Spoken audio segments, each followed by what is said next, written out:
ഞാൻ ചേട്ടാ കഴിഞ്ഞ സമയത്ത് ഗുരുവായൂരൊക്കെ ബേസിലായിട്ട് പറഞ്ഞിട്ടുണ്ടായിരുന്നു ധ്യാനെ ഞാൻ തൂക്കിയെന്ന്. ഇനി അതേപോലത്തെ ഇതിൽ തന്നെ മറിച്ചിരിക്കാനായിട്ട് ഇതിലൊരു പണം വരുന്നുണ്ടോ? മരത്തിയടിക്കുന്നില്ല. ഞാൻ വിചാരിച്ചു അവനെ കൂടെ ചേർത്തിട്ട് രണ്ടുപേരുടെയും കൂടെ കോമ്പിനേഷനിലല്ലോ സിനിമ ചെയ്യാം. തീരുമാനത്തില്ല. ഞാൻ വിളിച്ചതൊന്നും പറയുന്നില്ല. അതിനിടയിൽ സിനിമ ഹിറ്റായത് അവൻ വിചാരിച്ച് ഞാൻ അതിനുവേണ്ടി വിളിച്ചാന്ന് വിചാരിച്ചു. ഞാൻ അപ്പോഴാണ് അറിഞ്ഞത് സിനിമ ഹിറ്റാണെന്നുള്ള കാര്യം. അപ്പൊ ഒരുപാട് സന്തോഷം. ദീപു കുഞ്ഞാമണത്തിന്റെ റൈറ്ററാണ്. ദീപുടെ കയ്യിൽ കുറെ വർഷങ്ങളായിട്ട് ദീപു കയ്യിൽ വെച്ചിരുന്ന ദീപുന്റെ ഒരു തൂപ്പ് ചീട്ട് പോലെ വെച്ചിരുന്ന സിനിമ, പിന്നെ വിപിന്റെ സിനിമ. വിപിന്റെ ആദ്യ സിനിമ മുതുകോ ചെയ്യുമ്പോഴാണ് ഞാൻ അപ്പുറത്ത് കപ്പിയാൽ ചെയ്യുന്നത്. ആക്ച്വലി എന്നാ ഗുരുവായൂരമ്പലം ഒരു കഥാപാത്രമാണ് എനിക്ക് യോഗി ബാബു ചെയ്ത പരിപാടിക്ക് വേണ്ടിയിട്ടാണ് തോന്നുന്നത്.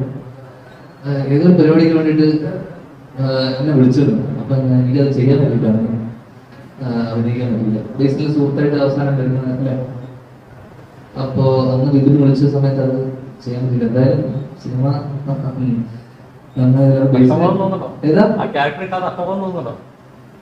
അങ്ങനെയല്ല. അന്ന് വിപിന്റെ സിനിമ ആയതുകൊണ്ടും പിന്നെ ഇവരൊക്കെ എല്ലാവരും ഉള്ളത് കൊണ്ട് എനിക്ക് ചെയ്യണമെന്ന് ആഗ്രഹം ഉണ്ടായിരുന്നു. അന്ന് വേറെ ഒരു പടത്തിന് ഫ്ലാഷ് വന്നോണ്ട് അന്ന് അത് ചെയ്യാൻ പറ്റില്ല. ബേസിക്കലി വിളിച്ചത് വേറൊരു കാര്യം പറയാൻ വേണ്ടി വിളിച്ചതാ. അപ്പൊ ആ വിചാരിച്ചു ഞാൻ പിന്നെ സക്സസ് കൺഗ്രാജുലേറ്റ് ചെയ്യാൻ വേണ്ടി വിളിച്ചതാണ് തിരിച്ചു. അങ്ങനെ എന്തായാലും അപ്പോഴാണ് അറിയുന്നത്. ഇതിനോടൊപ്പം തന്നെ ഞാൻ അറിയുന്നത് സിനിമ ഹിറ്റാണെന്ന് പറഞ്ഞിട്ട് ഞാൻ കൺഗ്രാജുലേഷൻസ് അറിയിച്ചു. അപ്പൊ ഇനി അവനെ മത്സരം വേണ്ടല്ലോ. ഇനിയിപ്പോ എങ്കിലും തിരിച്ചു വരുമ്പോഴേക്ക് ഞാൻ അവനെ തന്നെ പ്രൊഡ്യൂസ് ചെയ്തിട്ട് ഞങ്ങൾ തന്നെ അങ്ങോട്ടും ഇങ്ങോട്ടും ഒരു ഫ്രാഞ്ചൈസി പോലെ നടപടിക്കാര് പട്ടണ പ്രശ്നങ്ങളൊക്കെ പറഞ്ഞ പോലെ 1, 2, 3 പാർട്ടൊക്കെ ആയിട്ട് ഇത് ഒരുമിച്ച് നിൽക്കാനുള്ള തീരുമാനം സന്ധ്യയായി. കഥാപാത്രം എങ്ങനെയാണ്? ഒരു പക്ക സീരിയസ് ആയിട്ടൊരു കഥാപാത്രമാണോ? അല്ല, നമ്മള് എന്താ പറയണ്ടേ, ഞങ്ങളൊരു ഗാനമേള ഗ്രൂപ്പാണ്. ഞങ്ങളെ ഞാനും സ്നേഹയും ജാഫർക്കയും പിന്നെ ബക്കുചേട്ടനൊക്കെ പോലുള്ള നാട്ടിലുള്ള ഒരു സ്മോൾ ടൗണിലുള്ള ഗാനമേള ഗ്രൂപ്പാണ്. ഈ ഗ്രൂപ്പിനകത്ത് നടക്കുന്ന രസകരമായിട്ടുള്ള സംഭവങ്ങളും കാര്യങ്ങളും അതിനിടയിൽ ഇവരുടെ ലൈഫിൽ നടക്കുന്ന ഒരു സംഭവം അതൊരു ഒരു പോയിന്റ് കഴിയുമ്പോൾ കുറച്ചൊരു സിനിമയുടെ സ്വഭാവം മാറുന്നതിന്റെ സെക്കൻഡ് ഹാഫ് ചെറിയൊരു ത്രില്ലർ സ്വഭാവത്തിലോട്ട് ഒരു പോയിന്റ് കഴിയുമ്പോൾ നടക്കുന്നുണ്ട്. അവിടെ നോക്കിയിട്ട് ഉണ്ടാകുന്ന ഒരു സംഭവം, അതിനെ സീരീസ് ഓഫ് ഇവന്റ്സ് പിന്നെ അതിനുള്ള റോഷനൊക്കെയാണ് സിനിമയുടെ ആകത്തുള്ളത്. വളരെ സാധാരണക്കാരനായിട്ടുള്ള അല്ലെങ്കിൽ വളരെ റൂട്ടഡായി നിൽക്കുന്ന ഒരു ക്യാരക്ടർ. ഞാൻ ചേട്ടാ ഒരു സമയത്ത് പറഞ്ഞിട്ടുണ്ടായി, ഞാൻ ഒരു സമയത്ത് കൊറോണ ടൈമിൽ ഇങ്ങനെ അടുപ്പിച്ച് പടങ്ങൾ വരുമ്പോ ചെറുത്തോട്ട് ഒന്നോണ്ടിരിക്കാന്നൊക്കെ. അപ്പൊ അതാണ് തീരാറായെന്ന് പറഞ്ഞു. വർഷങ്ങൾക്ക് ശേഷം ഇറങ്ങിയതിനു ശേഷം അതായത് ശരീരത്തിന്റെ ആ ഗ്രാഫ് തന്നെ മാറി, ആ ക്യാരക്ടർ ഗ്രാഫ് തന്നെ മാറി. ഇപ്പോൾ വരുന്ന കഥകൾ എങ്ങനെയാണ്? ഇപ്പോഴും അങ്ങനെയല്ല. നമ്മളിപ്പോ ഞാൻ പറഞ്ഞില്ല, ഞാൻ ഇപ്പൊ കഥയോ നമ്മള് മഹേഷേട്ടനോട് സിനിമ ചെയ്യാൻ കഥ ഈ സിനിമയെ സംബന്ധിച്ചൊരു സെക്കൻഡറി. ഞാൻ മഹേഷേട്ടനോട് ഒരു സിനിമ ചെയ്യാൻ നമ്മൾ ഒരുമിച്ച് കുറെ കാലം മുന്നേ പ്ലാൻ ചെയ്തു, അത് നടന്നില്ല. അപ്പൊ നാളെ പിന്നെ മഹേഷേട്ടൻ സബ്ജക്റ്റുമായിട്ട് വന്നു, ഇത്രയും ദിവസം മതി എന്ന് പറയുന്നു. എന്നോട് ജസ്റ്റ് ഒരു ലൈൻ ഐഡിയ മാത്രമാണ് പറഞ്ഞത്. പിന്നെ മഹേഷേട്ടനെ കുറിച്ച് അറിയാം. അപ്പൊ അതുകൊണ്ട് തന്നെ മഹേഷേട്ടനുമായിട്ട് ചില സിനിമകൾ ഇപ്പൊ വർഷങ്ങൾക്ക് ശേഷം നടന്ന സിനിമ പോലെ എനിക്ക് അറിയാവില്ല എന്ന് ഞാൻ പലപ്പോഴും പറഞ്ഞു.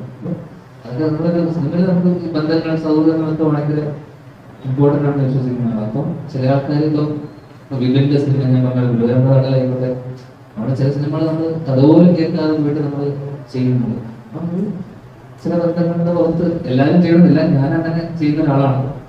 അപ്പം അങ്ങനെ ചെയ്തു പോകുന്ന, പ്രത്യേകിച്ച് ഞാൻ നേരത്തെ പറഞ്ഞ പോലെ അപ്പോഴൊക്കെ പറഞ്ഞ പോലെ പ്രത്യേകിച്ച് ഒരു കരിയറിൽ ആക്ടിങ് കരിയറിൽ ഒരു പ്ലാൻ ഇല്ലാത്ത സ്ഥിതിക്ക് എനിക്ക് എന്തും ചെയ്യാനുള്ള സ്വാതന്ത്ര്യവും ഇതെല്ലാം ഉണ്ട്. അതുകൊണ്ട് അടുത്ത വർഷം പകുതിയോടുകൂടി വർഷങ്ങൾക്ക് ശേഷം ഒരു സിനിമ വന്നുകൊണ്ട് അങ്ങനെ നമ്മുടെ ഒരു ഗ്രാഫ് മാറിയെന്നല്ല അങ്ങനെ ഞാൻ വിശ്വസിക്കുന്നില്ല. ഇപ്പൊ അത്യാവശ്യം തിരക്കേടില്ലാത്ത കുറച്ച് സിനിമകൾ ഉണ്ട്, നല്ല ഡയറക്ടേഴ്സിലൂടെയൊക്കെ വരാനിരിക്കുന്ന കുറച്ചധികം സിനിമകളുണ്ട്. അതോടൊപ്പം തന്നെ എല്ലാം വേണമല്ലോ, സിക്സ് മാത്രം പോരല്ലോ. അപ്പോ അല്ല ക്ലോബ്സ് മാത്രം ക്ലോബ്സ് മാത്രം പോരല്ലോ, ഹിറ്റൊക്കെ വേണം. ഹിറ്റൊക്കെ അടിച്ച് ഇങ്ങനെ താഴോട്ട് പോകണം, ഇങ്ങനെ മുന്തി വേണം. ലൈഫ് അങ്ങനെയാണ്. അതുകൊണ്ട് അതിന് ആ രീതിയിലേ കാണുള്ളൂ. പിന്നെ ആരും ഈ പറഞ്ഞ ആരും തന്നെ ഒരു മോശം സിനിമ ചെയ്യാൻ വേണ്ടി ആരും ചെയ്തില്ല. എല്ലാവരും സിനിമ നന്നാവണം, വളരെ ആത്മാർത്ഥമായിട്ട് പണിയെടുത്തിട്ടുള്ള സിനിമയായിക്കോട്ടെ, എല്ലാവരും ജനുവൻലി സിനിമ നന്നാവണമെന്ന് ആഗ്രഹിച്ച സിനിമയിൽ വരുന്ന ആൾക്കാരാണ്. അല്ലെങ്കിൽ വെറുതെ ഒരു സിനിമയ്ക്ക് വേണ്ടി ഒരു മോശം സിനിമയാണെന്ന് വെച്ചാൽ കാശ് മുടക്കില്ല, ഇതിന് വേണ്ടിയിട്ടായിട്ട് വന്നതാണ് മോശം സിനിമയെ വേണ്ടി ഉള്ളിൽ വെക്കുക. ചേട്ടൻ ഇത്രയും ഗ്യാപ്പിന് ശേഷം ചെയ്യുന്നൊരു സിനിമ, അതും മഹേഷേട്ടനെ സംബന്ധിച്ചിടത്തോളം അത്രയും നന്നാക്കണം എന്നുള്ള ചിന്തയോടുകൂടി വന്നതാണ്. സ്വാഭാവികമായിട്ടും ഞാനും മഹേഷേട്ടനോട് കോപ്പറേറ്റ് ചെയ്ത് നിൽക്കുക, അല്ലെങ്കിൽ ആ സിനിമ നന്നാവാൻ വേണ്ടി നമ്മളെ കൂടെ നിൽക്കുക എന്നുള്ളത് ആ രീതിയിൽ. പക്ഷെ സിനിമ എല്ലാത്തിനും ഒരു ഫേറ്റ് ഉണ്ട്. ഓഡിയൻസ് അതിനെ എങ്ങനെ അക്സെപ്റ്റ് ചെയ്യുന്നു, അല്ലെങ്കിൽ തിയേറ്ററിൽ എന്ത് വർക്കാവും നമുക്കൊന്നും പറയാൻ പറ്റില്ല. അപ്പൊ ആ രീതിയിൽ ഈ സിനിമ എനിക്ക് തോന്നുന്നു പ്രേക്ഷകർക്ക് ഇഷ്ടപ്പെടാൻ സാധ്യതയുണ്ട്. ഇഷ്ടപ്പെടട്ടെ. എന്തായാലും അഭിപ്രായങ്ങൾ എന്തായാലും രണ്ടും ഓക്കെയല്ല. ഞാനിപ്പോ പതുക്കെ ഞാൻ അടുത്ത വർഷം ഒരു പകുതിയോടുകൂടി ചെറിയൊരു ബ്രേക്ക് എടുത്തിട്ട് സംവിധാനം എന്നുള്ള രീതിയിൽ പോകാനാണ് ആഗ്രഹം. അപ്പൊ പിന്നെ ഒരു 2-3 കുറച്ച് സിനിമ പ്രൊഡക്ഷൻ ചെയ്യാൻ ഏറ്റിട്ടുണ്ട്. ആ സിനിമകളും കഴിഞ്ഞ് കഴിഞ്ഞാൽ ഫുൾ ഫ്ലെഡ്ജ് ആയിട്ട് ഡയറക്ഷനിലോട്ട് കിടക്കണം എന്നുള്ളത് തന്നെയാണ് ആഗ്രഹം. പിന്നെ നമ്മുടെ കൂടെയുള്ള നമ്മുടെ വേണ്ടപ്പെട്ട ആൾക്കാരുടെ, നമ്മുടെ സുഹൃത്തു അല്ലെങ്കിൽ അതിനകത്തുള്ള ആൾക്കാരുടെ സിനിമകൾ ചെയ്തു പോവുക. ഈ എണ്ണത്തിലൊന്ന് കുറയ്ക്കണം എന്നുള്ളൊരു തീരുമാനം എടുത്തിട്ടുണ്ട്. കാരണം കുറെ വർഷം ഇങ്ങനെ കണ്ടിന്യൂസ് ആയിട്ട് വർക്ക് ചെയ്യും. അതുകൊണ്ട് തന്നെ ഇന്റർവ്യൂസ് ആയിട്ട് നടക്കും. അതിൻ്റെ കൂടെ തന്നെ സിനിമകളും സെമിലും കൂടെ തന്നെ വരും.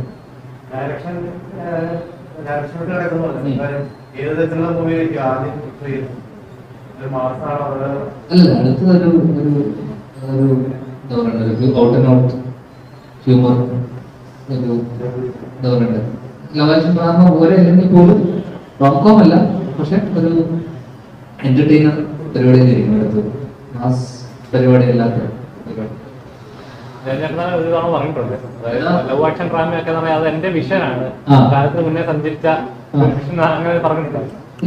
അല്ല, അതൊരു പ്രശ്നം എന്താ പറയുക, എന്റെ വിഷൻ പോലെ അല്ല മറ്റുള്ളവർ സ്വീകരിച്ച രീതി ഡിഫറെന്റ്, പക്ഷെ എന്റെ വിഷൻ ഡിഫറെന്റ് ആയിരുന്നു. പിന്നീട് അത് നല്ല രീതിയിൽ സ്വീകരിച്ചു. ലവ് ആക്ഷൻ ഡ്രാമ തിയേറ്ററിൽ ആദ്യമേ, പിന്നീട് അത് നല്ല രീതിയിൽ ധ്യാന്റെ സിനിമ എന്ന് പറയുമ്പോൾ പക്ക ചിരിക്കാൻ എന്റർടൈനിങ് ഒരു ലെവലാണെന്നുള്ളത് ഒരു സിഗ്നേച്ചർ അതിൽ നിന്ന് കിട്ടിയായിരുന്നു. അപ്പം ഡൗട്ടുണ്ടോ? പിന്നെ അങ്ങനെ കിട്ടിയില്ല. നമ്മൾ അതൊന്നുമല്ല, നമുക്ക് സിനിമ ഓടുക, ഇപ്പം ഫെസ്റ്റിവലായിരുന്നു എന്ന് പറഞ്ഞത്, സിനിമ ഓടുക എന്നുള്ളത് മാത്രമേ ഉള്ളൂ. സിനിമ ഓടുക, പ്രൊഡ്യൂസർ അന്ന് നമ്മളങ്ങനെ പ്രൊഡ്യൂസ് ചെയ്തു, നമുക്ക് കാശ് കിട്ടുക, അത് മാത്രമേ ഉള്ളൂ അതിനകത്ത് പർപ്പസ്. സിനിമ നന്നായാൽ, അല്ലെങ്കിൽ ആ സമയം ഫെസ്റ്റിവൽ സമയം കൂടെയാണ്. നമ്മൾ കുറെ പടങ്ങൾ ഫ്ലാഷ് എന്ന സമയം, ഫൈനൽസ്, അങ്ങനെ ഓണ സമയത്തും കൂടെയാണ്. അപ്പം അതില് എനിക്ക് തോന്നുന്നു ആ സമയത്ത് ഏറ്റവും കൂടുതൽ കളക്ട് ചെയ്ത സിനിമയായി മാറി. എന്നാൽ പോലും ഭയങ്കരമായിട്ട് മിക്സഡ് വന്നിട്ടുണ്ട്. ഫെസ്റ്റിവലാകുമ്പോൾ നമുക്ക് മിക്സഡ് റെസ്പോൺസ് നമ്മൾ എക്സ്പെക്ട് ചെയ്യുന്നതാണ്. പിന്നെ അന്ന് ഫെസ്റ്റിവലിനെ സംബന്ധിച്ചിടത്തോളം എപ്പോഴും എന്റർടൈൻമെന്റ് വാല്യൂ ഉള്ള, എന്റർടൈൻമെന്റ് പോർഷൻ അധികമുള്ള സിനിമകളോട് ആൾക്കാർ കുറച്ച് ഒരു തള്ളിക്കയറ്റുണ്ടാവും. ആ തള്ളിക്കയറ്റം നമുക്ക് ആ സമയത്ത് കിട്ടി. പിന്നീട് സിനിമ OTT ഇതിലൊക്കെ വന്ന സമയത്ത് വീണ്ടും മിക്സഡ്, തിയേറ്ററിൽ ഭയങ്കരമായ ഓടിയ സിനിമകളൊക്കെ OTT വരുന്ന സമയത്ത് പലപ്പോഴും വീണുപോയ സിനിമകളുണ്ട്, ഒരുപാട് സിനിമകൾ. കാരണം തിയേറ്ററിൽ നമ്മൾ ഭയങ്കരമായിട്ട് രസിച്ച് വന്ന സിനിമകൾക്ക് OTT വരുന്ന സമയത്ത് പോലും ചില സിനിമകൾ ഭയങ്കരമായിട്ട് ഡ്രോപ്പ് ആവും, ഭയങ്കര മിക്സഡ് വരുന്ന സിനിമകളുണ്ട്. ഇപ്പൊ അടുത്തിറങ്ങിയ പല സിനിമകൾ പോലും. അതേപോലെ തന്നെ തിയേറ്ററിൽ ഒരു ഏജ് ഗ്രൂപ്പിന് വർക്കായ സിനിമ പലപ്പോഴും നെക്സ്റ്റ് അല്ലെങ്കിൽ 30+35+ന് മുകളിലുള്ളവർക്ക് ഫാമിലി ഇഷ്ടപ്പെടാത്ത പല സിനിമകളുണ്ട്. അവകാശനെ സംബന്ധിച്ചിടത്തോളം നമുക്ക് എല്ലാം കൂടെ മിക്സഡ് റെസ്പോൺസ് വന്നത്. പക്ഷെ കളക്ഷൻ വന്നിട്ടും എല്ലാവരും സിനിമ കണ്ടു, പക്ഷെ എപ്പോഴും 60-40 അല്ലെങ്കിൽ ആ ലെവലിൽ മാത്രമാണ് നമുക്ക് അഭിപ്രായം ഉണ്ടായിരുന്നത്. കുറെ പേർക്ക് ഇഷ്ടമായി, കുറെ പേര് ചിരിച്ചു, കുറെ പേര് കൊള്ളില്ലെന്ന് പറഞ്ഞു. അത് നമ്മൾ എക്സ്പെക്ട് ചെയ്യുന്നതാണ്. ഇപ്പൊ നമ്മൾ റിവ്യൂ സിസ്റ്റം പോലെ ഇപ്പോഴുണ്ടാകും. ചിലർക്ക് ഇത് ഭയങ്കര പേഴ്സണൽ ആണല്ലോ. സിനിമ കാണുന്ന സമയത്ത് ആൾക്കാർക്ക് ചിലർക്കത് ഇഷ്ടമാകും, ചിലർക്കത് ഇഷ്ടമാവില്ല. ഇഷ്ടമുള്ള ആൾക്കാർക്ക് പലതും പറയും. എന്റെ നമ്മളിപ്പം നമ്മുടെ സിനിമകളും വർഷാംപേഷൻ ചെയ്ത സമയത്ത് പോലും നമ്മുടെ കൂടെയുള്ള ആൾക്കാർക്ക് വരെ ഇഷ്ടമില്ലാത്ത ആൾക്കാരുണ്ട്, ഇഷ്ടപ്പെട്ട ആൾക്കാരുണ്ട്, വർക്ക് ചെയ്ത ആൾക്കാർക്ക് തന്നെ അഭിപ്രായ വ്യത്യാസമുണ്ട്. സിനിമയല്ലേ, സിനിമ ഓരോരാൾക്കാരുടെ കാഴ്ചപ്പാട്. അപ്പൊ ആ രീതിയിൽ അന്ന് കവറേഷൻ മിക്സഡ് റെസ്പോൺസ് വന്ന ഒരു ബ്ലോക്ക് ബസ്റ്റർ. സിനിമകൾ എപ്പോഴും അങ്ങനെ ഒരു റിവ്യൂ എന്നുള്ള നോട്ട് പബ്ലിസിറ്റി വിശ്വസിക്കുന്ന ഒരാളാണ്. പത്തോട് പറഞ്ഞറിയുന്നതും ഒരു ഇപ്പൊ കഴിഞ്ഞ ടെർബോനെ ഇറങ്ങിയ സമയത്ത് പോക്കറ്റൊക്കെ റിവ്യൂ കണ്ടിട്ട് ഭയങ്കര വിഷയമൊക്കെ ആയിരുന്നു. അതിന് മമ്മൂട്ടി കമ്പനിയെ കോപ്പറേറ്റ് കൊടുക്കുന്നു, അപ്പൊ അല്ല അതുകൊണ്ടല്ലോ പോസ്റ്റർ യൂസ് ചെയ്യുന്നുണ്ടല്ലോ. അപ്പം എന്തായാലും ഇപ്പൊ അങ്ങനെ റിവ്യൂ ചെയ്യുന്ന സമയത്ത് ഒരാളെ വിശ്വസിച്ച് അല്ലെങ്കിൽ ഒരു റൂമിൽ ഇരുന്ന് ചുമ്മാ ഒരു സിനിമ ജഡ്ജ് ചെയ്യുന്നതിനേക്കാൾ നല്ല ഒരു കണ്ട് ഇഷ്ടപ്പെട്ട ഒരാളോട് പറയുന്നതും എവിടെയോ ഇരുന്ന് എന്താ പറയുക ഇത് നല്ലതാണ് മോശമാണ് അഭിനയം അങ്ങനെയാണ് ക്യാമറ ശരിയല്ല എന്നൊക്കെ പറയുമ്പോൾ അവരുടെ സിനിമാക്കാരനെ കഷ്ടപ്പാടെന്നല്ല അവർ അറിയേണ്ട കാര്യമില്ല. പക്ഷെ ഒരാൾ വ്യക്തിഹത്യ ചെയ്യുന്നത് തെറ്റല്ലേ? അല്ല ഇത് ഞാൻ ഓൾറെഡി ഞാൻ ഉറപ്പായിട്ട് ഞങ്ങള് ഇന്റർവ്യൂ ചെയ്തിട്ടുണ്ടല്ലോ വിഷ്ണുവിനോട്. അത് ഞാനിത് അന്നും അശ്വനോട് സംസാരിച്ച കാര്യമാണ്. പിന്നെ നമ്മൾ പേഴ്സണലി ആൾക്കാരെ ചെയ്യുമ്പോൾ മാത്രമേ ഇതിനകത്തോട്ട് സിനിമയെ കുറിച്ച് ആർക്കും അഭിപ്രായപ്പെടാം. അത് അവരുടെ വ്യക്തി സ്വാതന്ത്ര്യമാണ്. അത് കംപ്ലീറ്റ്ലി അല്ലാതെ പേഴ്സണലി അവരെ അറ്റാക്ക് ചെയ്യുക അല്ലെങ്കിൽ അങ്ങനെ പുള്ളി ചെയ്യുന്നത് എപ്പോഴും ചെയ്യുന്നത് ഞാൻ കണ്ടിട്ടില്ല. ചില കേസുകളിൽ ചിലരെ ഇൻസൾട്ട് ചെയ്യുന്ന പോലെ പുള്ളി ചെയ്യുന്ന സമയത്ത് ആൾക്കാർക്ക് വിഷമമാവും. അത് പുള്ളിക്കും അറിയുന്നൊന്നുമില്ല. അത് ചിലപ്പോ നമ്മള് നദികളുടെ സമയത്തൊക്കെ ഞങ്ങള് സംസാരിച്ചിട്ടുള്ളതാണ്. വർഷങ്ങൾക്ക് ശേഷം കഴിഞ്ഞപ്പോ എന്നെ ഫോണിൽ വിളിച്ച് അശ്വന്ത് പടം ഇഷ്ടപ്പെട്ട എന്റെ പെർഫോമൻസ് ഒക്കെ ഇഷ്ടപ്പെട്ട ഭയങ്കരമായിട്ട് എന്നോട് നമ്പർ എടുത്ത് വിളിച്ചു. ഞങ്ങൾ ഒരുപാട് ഫോണിൽ സംസാരിച്ചു. അപ്പൊ പുള്ളി ജെനുവിൻ, എനിക്ക് തോന്നുന്നത് പുള്ളി ജെനുവിൻ ഫിലിം ലവറാണ് എന്നൊക്കെ പറഞ്ഞാൽ. പിന്നെ പുള്ളിക്ക് അതിനൊരു യൂട്യൂബ് ഇപ്പം നമ്മൾ നിൽക്കുന്ന എല്ലാ സ്ഥലത്തും അതിനൊക്കെ ഒരു റവന്യൂ ഉണ്ടാകുന്നുണ്ടല്ലോ. അപ്പൊ ആ റവന്യൂ ജനറേറ്റ് ചെയ്യുമ്പോൾ സിനിമയെ നന്നാക്കുക, സിനിമയെ ഉദ്ധരിക്കുന്നതല്ലല്ലോ ഇവരുടെ മോട്ടീവ്. പർപ്പസ് എന്ന് പറയുന്നത് സ്വാഭാവികം മറ്റും പുള്ളിയുടെ കുറെ ഫോളോവേഴ്സ് ഉണ്ട്. ആ ഫോളോവേഴ്സിനെ ഫോളോ ചെയ്യുന്ന കുറെ ആൾക്കാർ നമ്മളാരും നിർബന്ധിച്ച് പുള്ളി ആരെയും പിന്നെ ഫോളോ ചെയ്യണമെന്ന് പറഞ്ഞല്ലോ. പുള്ളിയുടെ റിവ്യൂ ഇഷ്ടപ്പെട്ട് പുള്ളിയുടെ ഒരു സംസാര ശൈലിയൊക്കെ ആൾക്കാർ ഇഷ്ടപ്പെട്ട് ഞാൻ ഫോളോ ചെയ്യുന്നതാണ്. നമ്മൾ പലരും പുള്ളിയുടെ ഫോളോ ചെയ്യുന്നു. എന്തുകൊണ്ടാണ്? പുള്ളിയുടെ ഒരു സംസാരം അല്ലെങ്കിൽ ശൈലി എവിടെയൊക്കെയോ ഇഷ്ടമാണ്. പുള്ളി വളരെ ബ്ലണ്ടായിട്ട് ചില ആൾക്കാർ കാര്യങ്ങൾ പറയുമ്പോൾ ആൾക്കാർക്ക് പെട്ടെന്ന് ആക്സെപ്റ്റ് ചെയ്യാൻ ബുദ്ധിമുട്ടായിരിക്കും. പക്ഷെ അതേപോലെ സിനിമ ക്രിയേറ്റേഴ്സിന് പേഴ്സണലി അവരെ ഹരാസ് ചെയ്യുന്ന പോലെ എന്തെങ്കിലും തോന്നുന്നു, ഇൻസൾട്ട് ചെയ്യുന്ന പോലെ തോന്നിയെങ്കിൽ അവർക്ക് ഭയങ്കരമായിട്ട് വിഷമം ഉണ്ടാകും. കാരണം ആരും നേരത്തെ പറഞ്ഞ പോലെ ആരും മോശം സിനിമ ചെയ്യാൻ വേണ്ടി ചെയ്യുന്നതല്ലോ. നന്നാവണം എന്ന് വെച്ചാൽ ജനുവിന്റെ ആഗ്രഹിച്ച് സിനിമ ചെയ്യുന്നു. പടം ചിലപ്പോൾ മോശമായി പോകുന്ന സമയത്ത് അവരെ പേഴ്സണൽ അറ്റാക്ക് അല്ലെങ്കിൽ ഇങ്ങനൊരു സാധനം പറയുന്ന ആൾക്കാർക്ക് ഭയങ്കര ഇത്. ഞാൻ ഇന്റർവ്യൂല് അശ്വന്തിനോട് ടോക്കിനോട് തന്നെ ഞങ്ങൾ അങ്ങോട്ടും ഇങ്ങോട്ടും സംസാരിച്ച വിഷയമാണ്. ഡിസ്ട്രക്റ്റീവ് ആയിട്ടുള്ള കൺസ്ട്രക്റ്റീവ് ആയിട്ടുള്ള ക്രിറ്റിസിസം ഉണ്ട്, അതോടൊപ്പം തന്നെ ഡിസ്ട്രക്റ്റീവ് ആയിട്ടുള്ള ക്രിറ്റിസിസം ഉണ്ട്. അപ്പൊ ചില സമയത്ത് ആ ലൈൻ ബ്രീച്ച് ആയി കഴിയുമ്പോൾ അത് ഡിസ്ട്രക്റ്റീവ് ആയി കഴിഞ്ഞാൽ ആൾക്കാർ ഒഫൻഡഡ് ആവും. ഒഫൻഡഡ് ആവുന്ന സമയത്ത് ഇതുപോലെയുള്ള ഇപ്പൊ കഴിഞ്ഞതൊക്കെ സിനിമകൾ വന്നപ്പോൾ പോപ്പും പ്രൊഡ്യൂസേഴ്സൊക്കെ തമ്മിൽ ഭയങ്കരമായിട്ടുള്ള വിദ്വേഷമൊക്കെ ഉണ്ടാവും. കാരണം ചില സമയത്ത് ഒരു ലൈൻ ക്രോസ് ചെയ്ത് പിങ്ക് ലൈൻ ആണല്ലോ, ആ ലൈൻ ക്രോസ് ചെയ്ത് പോയി കഴിയുമ്പോൾ ആൾക്കാർക്ക് അത് ഒഫൻസീവ് ആകുമ്പോൾ ആൾക്കാർ അതിനെ റിയാക്ട് ചെയ്യും, തിരിച്ച് പുള്ളി റിയാക്ട് ചെയ്യും. അല്ലെങ്കിൽ ഇതൊക്കെ വിത്തിൻ സോഷ്യൽ മീഡിയ മാത്രമല്ല, അല്ലെങ്കിൽ ഈ പറഞ്ഞതിനകത്ത് മാത്രം നടക്കുന്ന ഒരു സംഭവമാണ്. അൾട്ടിമേറ്റ്ലി ഇതിനൊക്കെ മുകളിലാണ് സിനിമയുടെ പവറും സാധാരണക്കാരും. സിനിമ നല്ലതാണെങ്കിൽ ഈ പറഞ്ഞ യാതൊരുവിധ വിഷയമില്ല എന്നാണ്. കാരണം ഞാനത് തന്നെ പറഞ്ഞിട്ടുണ്ട്. കാരണം അശ്വന്ത് നല്ലതെന്ന് പറഞ്ഞ സിനിമകൾ മോശമായിട്ട് ഓടിയ സിനിമകളുണ്ട്, അശ്വന്ത് മോശമാണെന്ന് പറഞ്ഞ സിനിമകൾ ഇവിടെ സൂപ്പർ ഹിറ്റ് ആയിട്ടുണ്ട്, ഇല്ലേ? അപ്പോ ചില ആൾക്കാർ പുള്ളിനെ ഫോളോ ചെയ്യുന്നു. ആ ഫോളോവേഴ്സ് ബ്ലൈൻഡ് ആയിട്ട് പുള്ളിനെ വിശ്വസിക്കുന്ന ആൾക്കാരൊന്നുമല്ല മലയാളികൾ. നമ്മൾ മലയാളികൾ അങ്ങനെ ആരെയും ബ്ലൈൻഡ് ആയിട്ട് വിശ്വസിച്ച് കാണാൻ നിൽക്കുന്നുണ്ട്. പിന്നെ വേർഡ് ഓഫ് മൗത്ത് എന്നുള്ള സാധനം എന്തായാലും ഉണ്ട്. കാരണം സിനിമ ഒരാളുടെ മാത്രം അഭിപ്രായത്തിന് പുറത്തൊന്നുമില്ല നമ്മൾ സിനിമ കാണാതിരിക്കുന്നത്.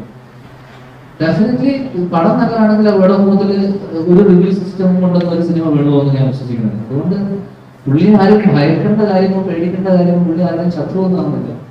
അതുകൊണ്ട് തന്നെ പുള്ളി സിനിമ നല്ലതായപ്പോൾ എന്നെ ഉൾപ്പെടെ പുള്ളി വിളിച്ചിട്ട് നല്ല രീതിയിൽ സംസാരിക്കുന്ന ആളാണ്. എനിക്ക് ഭയങ്കര ജെനുവൻ ഫിലിം ലവറാണെന്ന് തോന്നിയിട്ടുള്ള ആളാണ്. പക്ഷെ നേരത്തെ പറഞ്ഞ പോലെ പേഴ്സണൽ ആവുന്ന സമയത്ത് ഇത് ലൈഫ് വിളിച്ച് ചിലർക്ക് ഹേർട്ട് ആകുമ്പോഴുള്ള പ്രശ്നമുണ്ട്.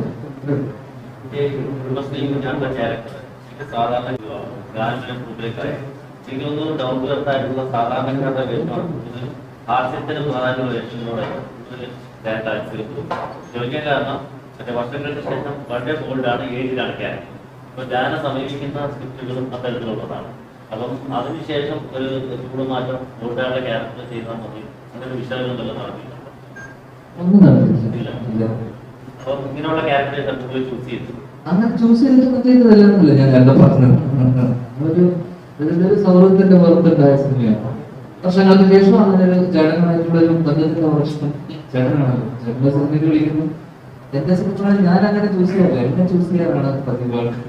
കൂടുതലായിട്ട് അതിനോട് ആത്മാർത്ഥത കൂടുന്നുണ്ടോ കുഞ്ഞാട് ഇൻഡസ്ട്രി? അതെ, ആത്മാർത്ഥ ഇതൊക്കെയാണെങ്കിലും നമുക്ക് മനുഷ്യന്മാരോട് ആകുന്ന ആത്മാർത്ഥ സ്നേഹമൊക്കെ. അപ്പം നമുക്ക് ഒരു ബന്ധമുണ്ട് ഒരാൾ കഴിക്കാം. അപ്പൊ അദ്ദേഹം മഹേഷേട്ടൻ ഇത്രയും കാലം ഇടവേള കഴിച്ച ഒരു സിനിമ കഴിയുമ്പോൾ അതിന് കൂടെ നിൽക്കുക, അല്ലെങ്കിൽ ഉള്ളിൽ മറ്റു സിനിമ കഴിച്ച് വരില്ല എന്നൊരു ഒരു വിശ്വാസം, ആ വിശ്വാസത്തിന്റെ കൂടെ നിൽക്കുക എന്നുള്ളത്. എനിക്ക് ആദ്യമേ ടൈറ്റിൽ പിന്നെ ഈ സിനിമയായിട്ട് കുറച്ച് കണക്റ്റഡ് ആയി നിൽക്കുന്ന ഒരു ടൈറ്റിലാണ്. മഹേഷേട്ടന്റെ സിനിമകളിലൊക്കെ ഉള്ള ടൈറ്റിലൊക്കെ വളരെ ലൈറ്റ് ആയിട്ടുള്ള ആൾക്കാരൊക്കെ ഇവിടെയൊക്കെ കുറച്ച് മൈൻഡിലൊക്കെ തോന്നുമെങ്കിലും പ്രൊഡ്യൂസറിന്റെ അടുത്താണ്. പ്രൊഡ്യൂസർ മാത്രമല്ല ഇതിനകത്ത് ഒരു ക്യാരക്ടർ അഭിനയിച്ചിട്ടുണ്ട്. അപ്പൊ ആ ക്യാരക്ടർ ഇതിനകത്ത് ഡയറക്ടർ ഇതിനകത്ത് അഭിനയിക്കാൻ അങ്ങനെ പറയായിരുന്നു, അതോ ഈ ക്യാരക്ടറിന് ക്യാപ്റ്റൻ അങ്ങനെ തോന്നാണ്? ഈ ക്യാരക്ടറിന്റെ കാര്യം പറഞ്ഞപ്പോഴത്തേക്കും ഞങ്ങളിങ്ങനെ ആ ക്യാരക്ടറിനെ പറ്റിയ ആർട്ടിസ്റ്റിനെ നോക്കിക്കൊണ്ടിരിക്കുകയായിരുന്നു. തുടർച്ചയായിട്ട് കിട്ടുന്ന ഒരു ക്യാരക്ടറാണ്. ഇതിനിപ്പോ ചെറിയ ചെറിയ വേഷങ്ങൾ അഭിനയിച്ചിട്ടുണ്ടെന്ന് പറഞ്ഞു. തുടർച്ചയായിട്ട് കിട്ടുന്ന ഒരു ക്യാരക്ടറാണ്. അപ്പോൾ പ്രേക്ഷകർ അങ്ങനെ ഏറ്റെടുക്കുന്ന പേടിയിട്ടുണ്ട്. ഞാൻ ഓരോ സീൻ ചെയ്തതിനു മുമ്പും ഞാൻ കൈ വിളിച്ചിട്ട് ദൈവത്തോട് പ്രാർത്ഥിക്കുന്നത്, ദൈവമേ ഈ സീന് എനിക്ക് നന്നായിട്ട് ചെയ്യാനായിട്ട് അവിടുന്ന് എനിക്ക് കോൺഫിഡൻസ് തരണേ, എബിലിറ്റി തരണേ. സോഫാർ ഞാൻ ചെയ്ത എല്ലാ സീനിലും എനിക്ക് യാതൊരു പേടിയില്ലായിരുന്നു. യാതൊരു ഇമോഷൻസ് പെർഫോം ചെയ്തിട്ടുണ്ട് എന്ന് ഞാൻ വിശ്വസിക്കുന്നു. ഇനി ഓഡിയൻസ് ആണ് അത് എന്റെ അഭിപ്രായം പറയുന്നത്. ഹാപ്പി.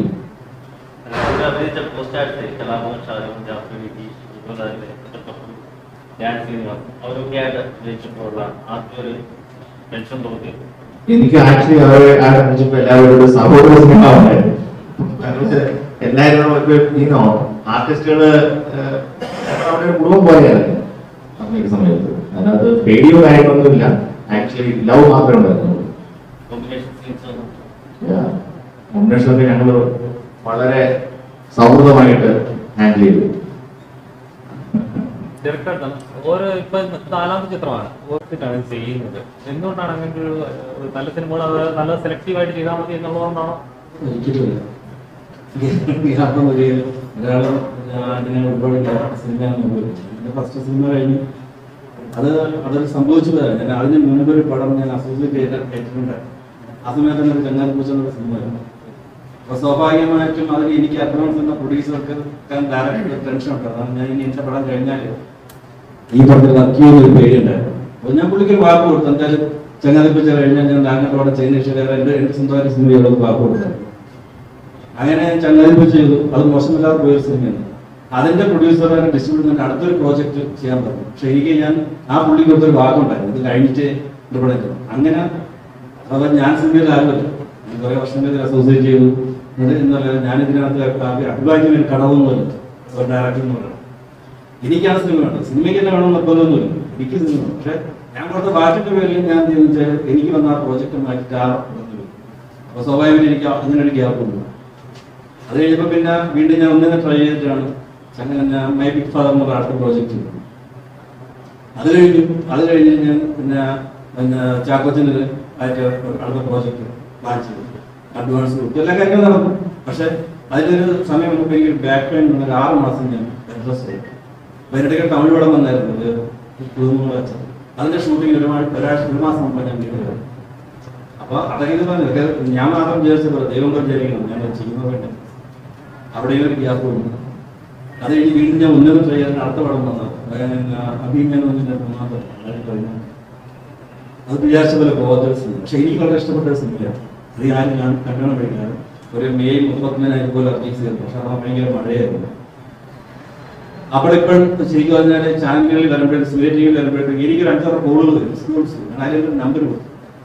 അപ്പോഴെനിക്കറിയാം ഈ സിനിമ ചാനൽ വന്നിട്ടുണ്ട്. അത് കണ്ടിട്ട് വിളിക്കുന്നവരാണ്. അത് കഴിഞ്ഞ് പിന്നെ കുറച്ച് ഗ്യാപ്പ് ഉണ്ട്, കുറച്ച് ഫാമിലി പ്രോബ്ലംസ്, കുറച്ച് സിനിമ വിട്ടുവരും. അതിനിടയ്ക്ക് പിന്നെ തിരിച്ചു വരാൻ വേണ്ടിയുള്ള സമയത്താണ് ഞാൻ ശരിക്കും പറഞ്ഞാൽ ഞാനായിട്ട് ഇങ്ങനെ കളയാൻ ശ്രമിച്ചു. പക്ഷെ ആ സമയം ഒന്നും നടന്നില്ല. ഇങ്ങനൊരു പ്രോജക്റ്റ് വന്നപ്പോൾ ഞാൻ സ്വാഭാവികമായിട്ടും ഇപ്പോഴത്തെ ഒരു അനുഭവം ഞാൻ പറയുമോ ഭയങ്കര എന്നെ സംബന്ധിച്ച് ഞാനൊരു ആർട്ടിസ്റ്റ് ഇപ്പോഴത്തെ ആർട്ടിസ്റ്റുകാർക്ക് അധികം എനിക്കധികം ആ പരിചയമില്ലാത്ത വർക്ക് ചെയ്തിട്ടില്ല എന്നുള്ളതാണ്. നമ്മുടെ ജനപ്രതിയാണ് പഴയ ഡയറക്ടർ എന്ന് പറയുന്നൊരു ഉണ്ട്. പക്ഷെ ഞാൻ ധ്യാനായിട്ട് ഭയങ്കര എന്നെ അങ്ങനെ ഒരു കാഴ്ചപ്പാടാതെ ഞാൻ കണ്ടു. ഞങ്ങൾ അതിനെക്കുറിച്ച് സംസാരിച്ചു, ഞാൻ സംസാരിച്ച് ചെയ്യാൻ ചെല്ലാം. ഓരോ ദിവസം തരാൻ എൻ്റെ ഇല്ല, കാരണം ഉള്ള ദിവസം വീഡിയോ ചെയ്ത് തരണം. ഇറക്കിയിട്ട് വർക്ക് ചെയ്തപ്പോഴേക്കും ഇടയ്ക്കുന്ന എന്നോടുള്ള സ്നേഹം പുള്ളി ഇടയ്ക്കുന്ന വീണ്ടും തരാമെന്ന് പറഞ്ഞാൽ അങ്ങനെ തന്നതാണ്.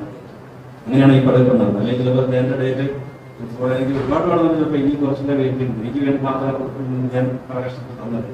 അപ്പോൾ അതിനകത്ത് ഞാൻ ഒരുപാട് ബുദ്ധിമുട്ടിച്ചു, നല്ലോണം ഞാൻ ഒരുപാട് ബുദ്ധിമുട്ടിച്ചു. രാത്രി ഉറങ്ങാൻ സമ്മതിക്കാതെ എടുക്കുന്നത്. കാരണം ഇവരുടെ ക്യാരക്ടർ ഈ ഉത്സവപ്പറമ്പ പാടുന്ന ക്യാരക്ടറായിട്ട് അങ്ങനെ. പക്ഷെ എന്നോട് ഒരുപാട് കോപ്പറേറ്റ് ചെയ്തു. പരാതി പോലെ എന്നോട് പറഞ്ഞിട്ടുണ്ട്. ഒരിക്കലും ഇത് കഴിഞ്ഞ ദിവസം കണ്ടു വേറെ പടത്തിൽ ശ്രദ്ധിച്ചിട്ടത് ചേട്ടൻ 15 ദിവസം ഞാൻ ധൈര്യം പറഞ്ഞു.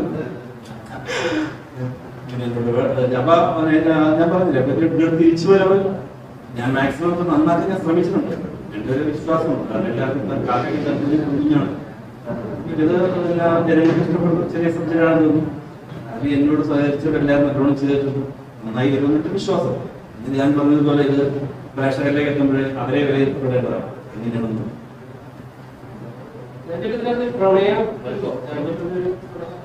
സ്നേഹമാണ്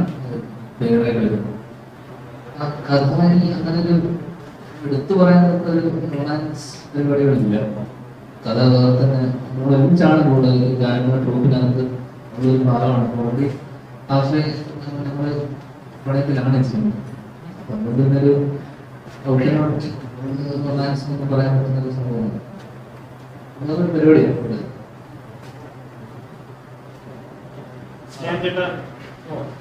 വർഷങ്ങൾക്ക് ശേഷം ഇറങ്ങിയപ്പോ ആ ഒരു ടൈമില് ഞാൻ ഒരു സ്റ്റേറ്റ്മെന്റ് പറഞ്ഞു. അതായത് ബേസിൽ ഇപ്പൊ ഒരു ലോഡ്ജ് എടുത്ത് അടിക്കൊണ്ടിരിക്കണം.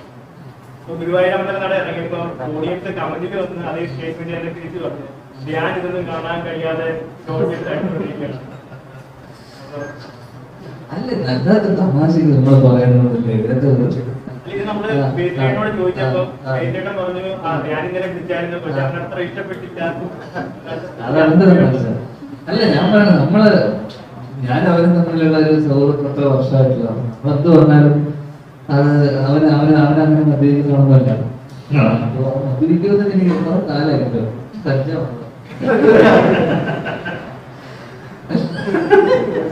അപ്പൊ അല്ല അങ്ങനെയല്ല, അത് നമ്മൾ ഉപയോഗിക്കാൻ മതി. 2 സാധനം അങ്ങനത്തെ അവനെ കണ്ടാൽ തോന്നുന്നു.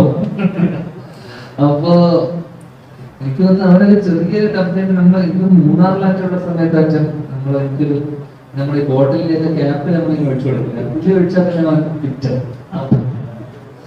അപ്പൊ അങ്ങനെയുള്ള അല്ല അതൊക്കെ നമ്മൾ തമാശിക്കുന്നത് പറഞ്ഞു. അവന്റെ സിനിമ ഓടാന്നുള്ള അവനൊക്കെ നമ്മുടെ കൂടെ നമ്മളൊക്കെ ഒരുമിച്ച് വന്നാലേ അവന്റെ സിനിമ ഓടാന്നുള്ളത് ഏറ്റവും വലിയ സന്തോഷമല്ലേ നമ്മളെ. അവൻ തന്നെ വിളിക്കുന്ന നല്ല കാര്യല്ലേ. ചേട്ടൻ രാജേട്ടന്റെ ഒരു കടുത്ത ആരാധകനാണെന്ന് പറഞ്ഞു. രാജേട്ടനായിട്ടാണ് പടത്തിന് ചെയ്തത്. അപ്പൊ അത് കണ്ടപ്പോ എന്താ അസുഖയാണോ തോന്നിയത്? അയ്യോ ഇല്ലല്ല, ഞാൻ രാജേട്ടനോട് സംവിധാനം ചെയ്യുള്ളൂ. അപ്പൊ പിന്നെ പ്രശ്നം താലിയായി.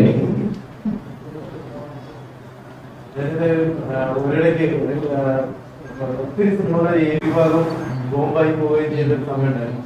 അപ്പൊ ആ സമയം മാറിയോ? അപ്പൊ ആ സമയത്ത് പുള്ളി വേണ്ടായിരുന്നു ചിന്തിച്ചിട്ടുണ്ടോ? അങ്ങനെയൊന്നുമില്ല. നമ്മളൊരു ആ ഒരു ഫ്ലോയിലൊന്നും പോവാന്നില്ല. നമ്മൾ അതിനെ കുറിച്ച് കാരണം അച്ഛനാ കഴിഞ്ഞപ്പോഴോ എന്നോട് നമ്മൾ ഇന്റർവ്യൂ ചെയ്യുന്ന സമയത്ത് ചോദിച്ചു. ആ സമയത്ത് അവര് ഞാൻ നേരത്തെ പറഞ്ഞത് നമ്മൾ ഈ പറഞ്ഞ ഞാൻ മിക്ക സിനിമകളും ചെയ്ത മനുഷ്യരുടെ എക്സ്പീരിയൻസിലാണ്. ഞാൻ ചെയ്ത മിക്ക സിനിമകളും പുതുമുഖ സംവിധായകരോട്. ഈ പുതുമുഖ സംവിധായകരോട് ചെയ്യുമ്പോൾ അവരെ സംബന്ധിച്ചിടത്തോളം ആദ്യ സിനിമ ഓടിയില്ലെങ്കിൽ പിന്നെ അവർക്കൊരു കരിയർ രണ്ടാമത്തെ സിനിമ ചെയ്യാന്ന് പറയുന്നത് വലിയൊരു പാടാണ്. അല്ലെങ്കിൽ ഇന്നത്തെ കാലത്ത് മലയാള സിനിമ മോശം സിനിമയിലെ പൊട്ടിയ ആദ്യ സിനിമനെ പൊട്ടിച്ച ഒരാൾക്ക് രണ്ടാമത്തെ സിനിമ കിട്ടുകയുള്ളൂ. അങ്ങനെ നോക്കുമ്പോൾ ഇവരാരും തന്നെ ഒരു ബോംബ് ഇറക്കിയേക്കാം, പിന്നെ ബോംബ് ഇട്ടേക്കാന്ന് സിനിമയിലല്ല. ഏതെങ്കിലും ഒരു ഘട്ടങ്ങളിൽ ഏതെങ്കിലും ഒരു ഘട്ടത്തിൽ സിനിമ വീണു പോകുന്നതാണ്. അല്ലെങ്കിൽ ഈ സമയത്ത് ഈ സിനിമയുടെ ആവശ്യമില്ല, അല്ലെങ്കിൽ ഈ സിനിമക്ക് എന്ത് റിലവൻസ് എന്നൊക്കെ തോന്നിയിട്ട് ആൾക്കാർ വന്ന് റിജക്ട് ചെയ്ത് കളിക്കും സിനിമ. അങ്ങനെ ഇപ്പം എനിക്ക് ഇതേപോലെ ബുള്ളറ്റ് ഡയറീസ് എന്ന് പറഞ്ഞ പടം നേരത്തെ പറഞ്ഞ അശ്വന്ത് ഭയങ്കര നല്ല അഭിപ്രായം പറഞ്ഞ സിനിമയാണ്. അശ്വന്ത് ഭയങ്കര നല്ല അഭിപ്രായം പറഞ്ഞ സിനിമയോ. ഞാൻ സിമ്പിൾ ഡയറി എന്നൊക്കെ പറഞ്ഞ അശ്വന്ത് അഭിപ്രായം ആ സിനിമ സൂപ്പർ ഹിറ്റ് ആയത് ഇല്ല. എന്നാ പിന്നെ അശ്വന്ത് അഭിപ്രായം പറഞ്ഞതുകൊണ്ട് ആ സിനിമ സൂപ്പർ ഹിറ്റ് ആണ്. കാരണം അത് ഡിസംബർ 15-ാം തീയതിയാണ് സിനിമ ഇറങ്ങിയത്. 22-ന് പുതിയ ക്രിസ്മസ് സിനിമകൾ വരുന്നു. അപ്പൊ എനിക്കൊന്ന് കഴിഞ്ഞ ഇത്രയും സിനിമകൾക്കിടയിൽ നമ്മള് ആകെ അഭിപ്രായം കിട്ടുന്ന എനിക്കൊന്ന് ഉടലും മറ്റേ നദിയുടെ സുന്ദരിയോമിന തിരക്കേടില്ലാതെ തിയേറ്ററിൽ അത്യാവശ്യം ആളുകൾ പിന്നെ ഭക്ഷണം ശേഷമാണ്. അപ്പൊ ഇത്രയും സിനിമകൾക്കിടയിൽ ഇത്രയും ഒരു 3-4 സിനിമകൾ മാത്രമേ കൂടുന്നുള്ളൂ. അതും മലയാളത്തിൽ തന്നെ കഴിഞ്ഞ വർഷം എടുത്തു നോക്കുമ്പോൾ തന്നെ ഞാൻ ഇത്രയും സിനിമ ചെയ്യുമ്പോഴുള്ള പ്രശ്നമാണ്. അല്ലാതെ എന്റെ കൂടെയുള്ള സഹപ്രവർത്തകരായിട്ടുള്ള പലരുടെ സിനിമ ഇവിടെ ഒന്നുമില്ല. സത്യമല്ലേ? സഹപ്രവർത്തകരായിട്ടുള്ള കുറെ പേരുടെ സിനിമ ഒന്നും ഓടാനില്ല. കാരണം 100-110-130 സിനിമയിൽ ഓടുന്നത് എനിക്ക് തോന്നുന്നു 10-20 സിനിമകളാണ് കഴിഞ്ഞ വർഷം മുന്നത്തെ വർഷം ഓടിയത്. പക്ഷെ ഞാൻ എണ്ണത്തിലായത് 30-40 സിനിമ എന്റെ നമുക്ക് റേഷ്യോ കണക്ക് നോക്കുമ്പോൾ കുറച്ചധികം കൂടുതൽ ചെയ്യുന്നുണ്ടോ. ഇപ്പൊ ഈ വർഷം മാറിയപ്പോ സിനാരിയൊക്കെ മാറി. എനിക്ക് തോന്നുന്നു കഴിഞ്ഞ വർഷത്തെ പോലെയല്ലേ ഈ വർഷം തുടക്കത്തിൽ തന്നെ തിയേറ്ററിൽ ആൾക്കാർ വന്നു തുടങ്ങി, സിനിമകൾ ഹിറ്റാവുന്ന അപ്പൊ ഒരു നല്ല കാലം എന്ന് പറയാൻ പറ്റില്ല, സുവർണ്ണ കാലം എന്ന് പറയാൻ പറ്റില്ലെങ്കിൽ പോലും ആൾക്കാര് തിയേറ്ററിലേക്ക് വന്നു തുടങ്ങി എന്നുള്ള ഒരു വലിയ സന്തോഷം തന്നെ. ഏത് കഴിഞ്ഞ വർഷത്തെ പോലെയല്ല, ആൾക്കാർ നല്ലതാണെങ്കിൽ അല്ലെങ്കിൽ സിനിമ വീണ്ടും തിയേറ്ററിലേക്ക് ആൾക്കാർ ഇടിച്ചു കയറി ഒന്ന് കണ്ടേക്കാം, കണ്ടു നോക്കാന്നുള്ള രീതിയിൽ ഒരു ചെറിയ രീതിയിൽ ആൾക്കാരുടെ ആറ്റിറ്റ്യൂഡിലും ജനങ്ങളുടെ മനസ്സിലെ സിനിമയ്ക്ക് വീണ്ടും ഒരു പ്രയോറിറ്റി ആയി വന്നിട്ടുണ്ട്.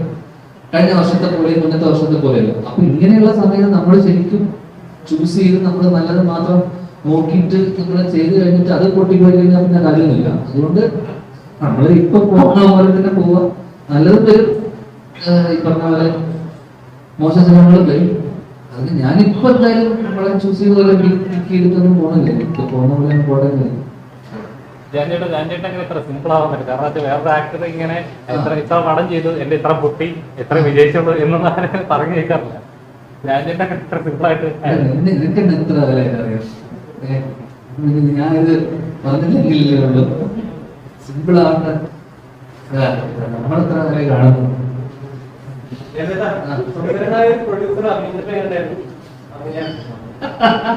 അത് എനിക്കെങ്കിലും പെൻചേട്ടൻ ആദ്യമായിട്ട് ചെയ്യുന്ന ഒരാളായിട്ടോ അങ്ങനെ ഒരു നേരത്തെ പറഞ്ഞ പോലെ ഒരു ഇത്രയും ആർട്ടിസ്റ്റ് നമ്മൾ കുറെ കോമ്പിനേഷൻ സീനുകളൊക്കെ ഉണ്ടായിരുന്നു. അപ്പൊ ആദ്യമായിട്ട് ചെയ്യുന്ന ഒരാളുടെ അങ്ങനെ ഒരു ഇൻഹിബിഷനോട് കൂടി ചെയ്തതായിട്ടോ അങ്ങനെയൊന്നും ഫീൽ ചെയ്തില്ല. പുള്ളി വളരെ തന്മയത്തോടുകൂടി ആ ക്യാരക്ടർ പുള്ളി ചെയ്യേണ്ട സാധനം പുള്ളി വളരെ ഭംഗിയായിട്ട് രസകരമായിട്ട് ചെയ്തിട്ടുണ്ടെന്നാണ് എനിക്ക് തോന്നിയത്. കാരണം ഫസ്റ്റ് സിനിമ അല്ലെങ്കിൽ അതും കുറെ ഡയലോഗുകളും കുറെ സീനുകളും ഇതിന്റെ ഒരു ക്രൂഷ്യൽ പ്രധാന കഥാപാത്രമാണ് പുള്ളി ചെയ്യുന്നത്. അപ്പൊ ആ രീതിയിൽ ഫസ്റ്റ് സിനിമ എന്ന രീതിയിൽ പുള്ളി ഡെഫിനറ്റ് ആയിട്ടും ആ ക്യാരക്ടറിന്റെ ജസ്റ്റിസ് കാണിച്ചിട്ടുണ്ടെന്നാണ് എനിക്ക് തോന്നുന്നത്. ഞാൻ കണ്ടെടുത്തോളം സിനിമ എന്തായാലും 31-ാം തീയതി ഇറങ്ങാൻ പോവാണ്. കാണാൻ പറ്റുന്ന പ്രേക്ഷകരോട്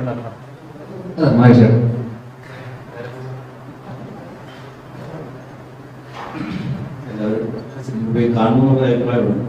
എല്ലാവരും പറയുന്നുണ്ട് എല്ലാ സിനിമ റിവ്യൂസിന്റെ പിറകെ പോകാതെ കണ്ടിട്ട് അഭിപ്രായം പറയുക.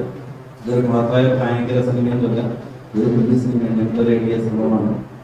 അത് ഞങ്ങൾ കഴിയുന്ന രീതിയിൽ ഭംഗിയായിട്ടുണ്ടെന്നാണ് ഞങ്ങളുടെ വിശ്വാസം. അത് വേഗം തിയേറ്ററിൽ പോയി കണ്ടത് പറയാൻ കഴിയുന്ന സംഭവമാണ്. മറ്റുള്ളവർ ആരെങ്കിലും പറയുന്നത് കേട്ടിട്ട് പോകാതിരിക്കരുത്. തിയേറ്ററിൽ തന്നെ പോയി കാണുക, കണ്ടാലും വിലയിരുത്തുക. ഒരിക്കലും നിങ്ങൾക്കൊരു നഷ്ടമാവില്ല ഈ സിനിമ എന്നാണ് വിശ്വാസം. സുവർണ്ണ കാലഘട്ടമാണെന്ന് പറയാൻ കഴിയില്ലായിരുന്നു. ഇപ്പൊ നമ്മുടെ പല സിനിമകളും നല്ല കളക്ഷൻ എഴുതുന്നതാണ്. പിന്നീട് അത് കഴിഞ്ഞ് കുറെ ആളുകൾ പറയുന്നത് ഈ സിനിമ എന്താ ഇത്ര ഹിറ്റായത്, ഇതിനകത്ത് അങ്ങനെ സിമ്പിൾ ആയിട്ടുള്ള ഒരു കഥയാണല്ലോ, ഇത് അങ്ങനെ ഹിറ്റാവേണ്ട കഥയാണോ എന്നൊക്കെ ചോദിക്കുന്നത്.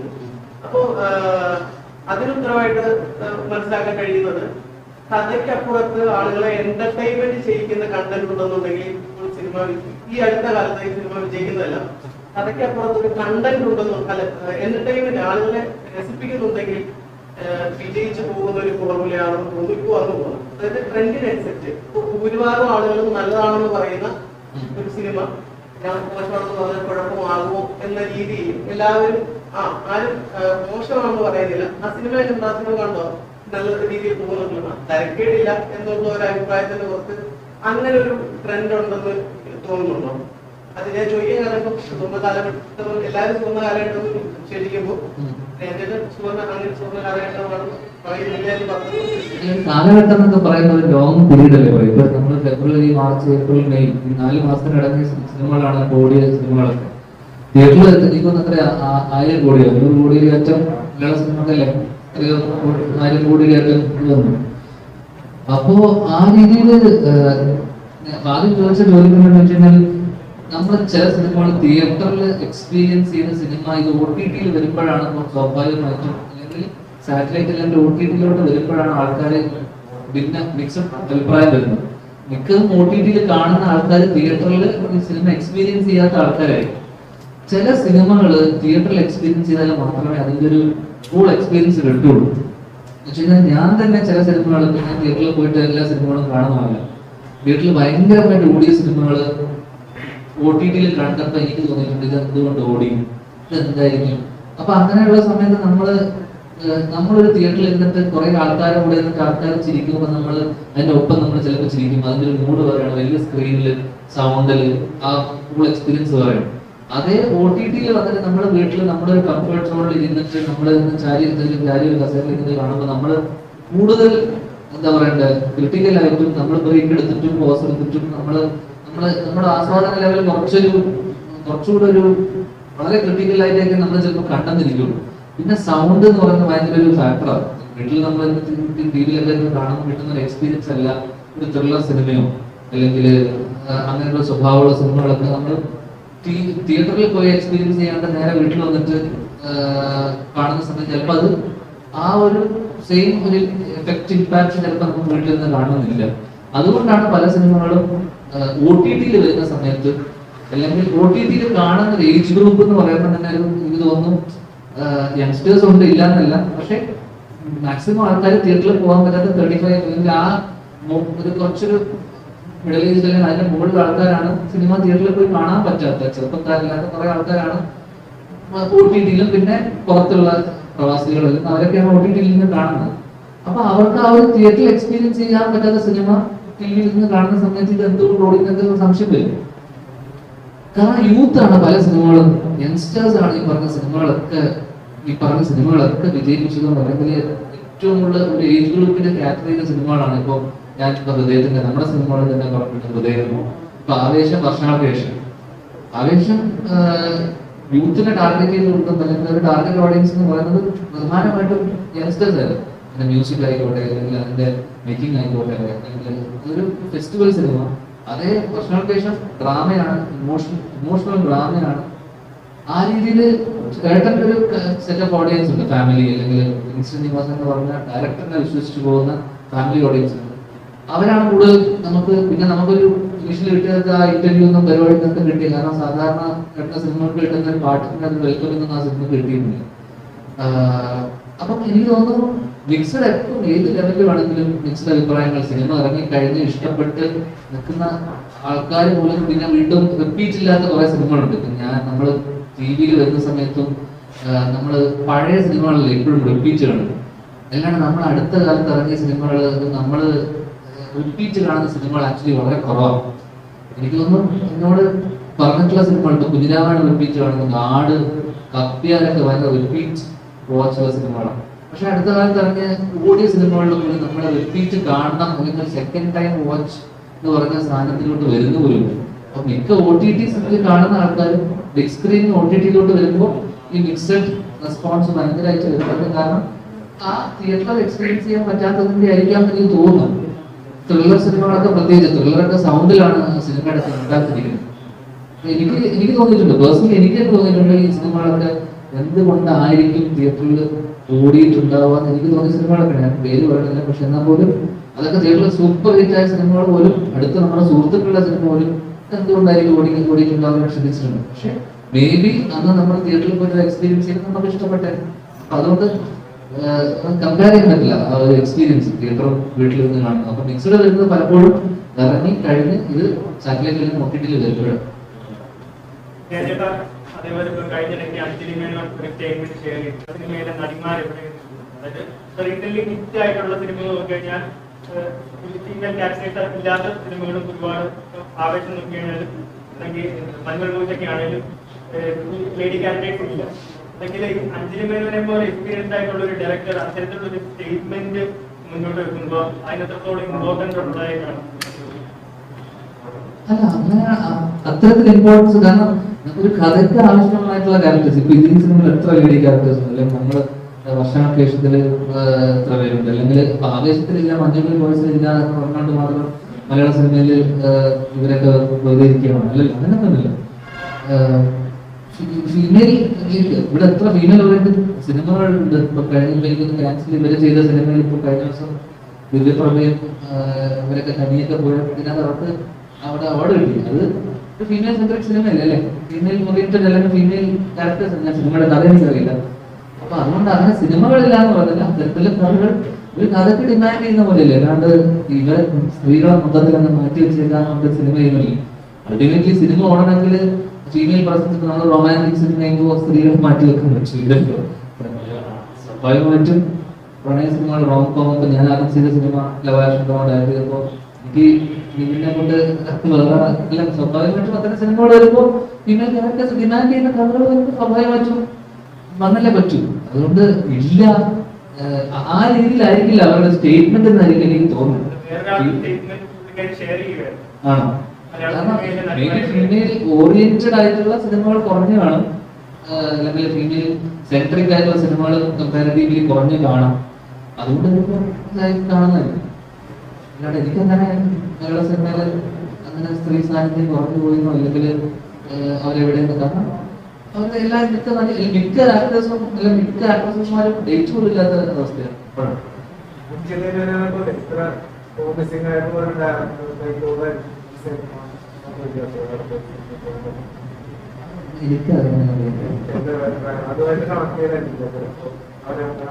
അറിയില്ല, അങ്ങനെ ആയിരിക്കില്ല. അത് എനിക്കറിയില്ല എന്തുകൊണ്ട് അവർക്ക്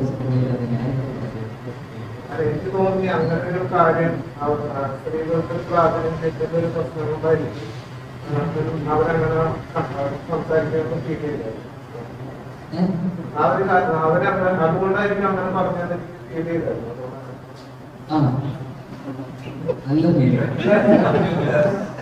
അശ്വസിനിമയിലൊരു ഈ ഒരു സിനിമയിൽ എത്രത്തോളം സ്ത്രീകളുടെ പ്രാധാന്യം, ഈ ഒരു സിനിമയിൽ എത്രത്തോളം സ്ത്രീകളുടെ പ്രാധാന്യം? അത്യാവശ്യം നല്ല പ്രാധാന്യം.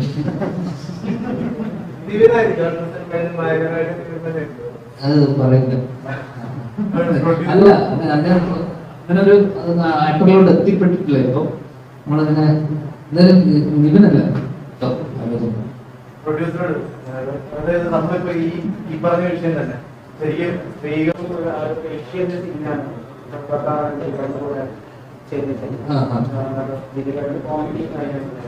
അറിയാമല്ലോ, അറിയില്ലല്ലോ.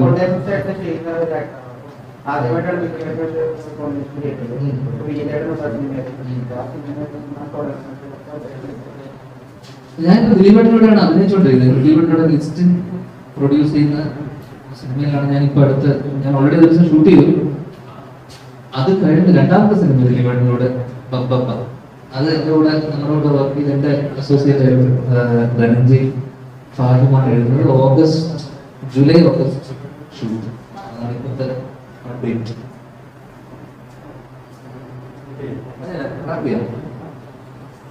സിനിമ എന്തായാലും വലിയൊരു വിജയമാവട്ടെ. ഓ